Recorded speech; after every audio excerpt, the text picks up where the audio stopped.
Does anybody know what greens are rich in? What nutrients greens are rich in? Is it vitamin C? Yeah, vitamin C. What else? Iron. Yeah. Vitamin K, B vitamins. Greens in general tend to be real high in folic acid, very important for women, especially if they're pregnant or thinking about it. Just like in the greens are a good source of vitamin A, which is another nutrient that tends to be absorbed better when it's in its cooked form. And we want to eat a variety of colorful foods. So here we have greens, which are green because of chlorophyll, and that also that kills liver cancer cells. We have black beans, so what makes the beans look black is a really important nutrient too. So we want to eat a variety of colorful foods: reds, purples, greens, whites, different color foods. Okay. I think it's important every day that we eat some cooked vegetables and some raw vegetables. Like if we just take a tomato, for example, tomatoes have a lot of vitamin C, so if you cook it, you would lose it. So when you eat a raw tomato, you get lots of vitamin C. But tomatoes are red because, anybody know what makes a tomato look red? The nutrient, I know you know.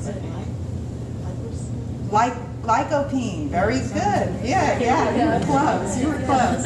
Very good. So lycopene is a really important nutrient. It seems to help protect us from some cancers, good for our skin, and maybe protect us from heart disease. Well, it turns out that it's a type of nutrient that is enhanced for our body. We can absorb it better when it's in its cooked form. So if you eat cooked tomatoes, then you're going to get more lycopene and less vitamin C. If you eat raw tomatoes, you get more vitamin C and less lycopene. Okay, so I think it's important to do both. Yeah, eat some cooked and some raw.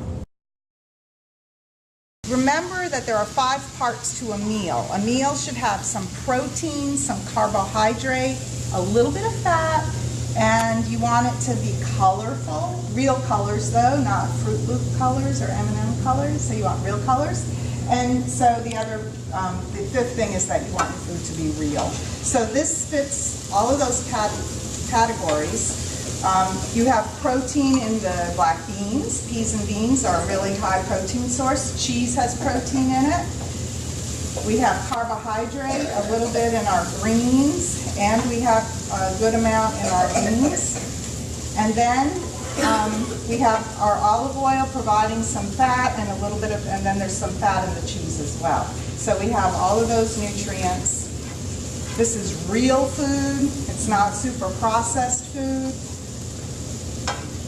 And it's colorful. So what are the 5 parts of a meal? Protein. Protein. Carbohydrates. Carb. And low fat. Good fat. Little fat, good fat. And then you want it to be colorful, and real food. Okay, so if you can look at your food and tell that it came from a plant or an animal, like if you imagine a chicken drumstick or any of these plant foods, you can tell by looking at those that those are from plants or animals. But if you look at like a Fruit Loop, can you tell me really what that's made out of? No. So that is a really good clue about when you're eating healthier food, when you're eating real food. Because the more processed your food is, not only do you lose nutrition, a lot of nutrients are lost during processing, and then also they're adding all kinds of stuff in like sugar and salt and unhealthy fats like hydrogenated fats or trans fat. That's the worst fat, right? Like shortening. You don't ever want to eat shortening. That is trans fat, okay? Or old, timey hard stick margarine. So we want to use the fats like nuts, olive oil, okay, seeds, avocados, okay? All of those are really healthy fats, okay? And they're going to really help with your cholesterol too and help prevent heart disease and stroke. I don't typically use any extra salt in my cooking, and I don't think we even brought any salt today. I didn't. And if you don't cook with a lot of salt, you will lose your taste for it.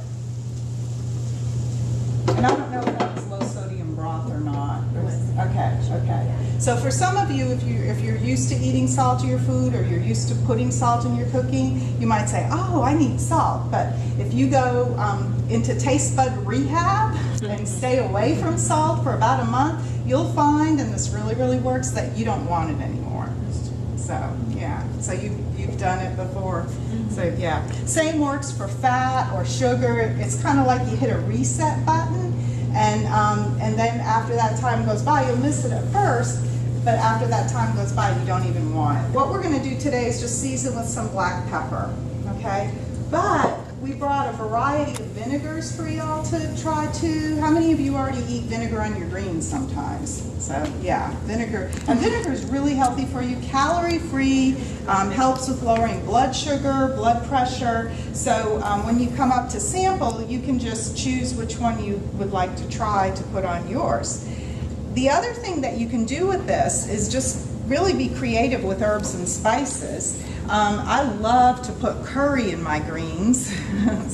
so I just brought some different things for you to smell, some aromatherapy here, and you can smell these different spices and herbs and see what you think you might like to put in your recipe when you go home and fix it.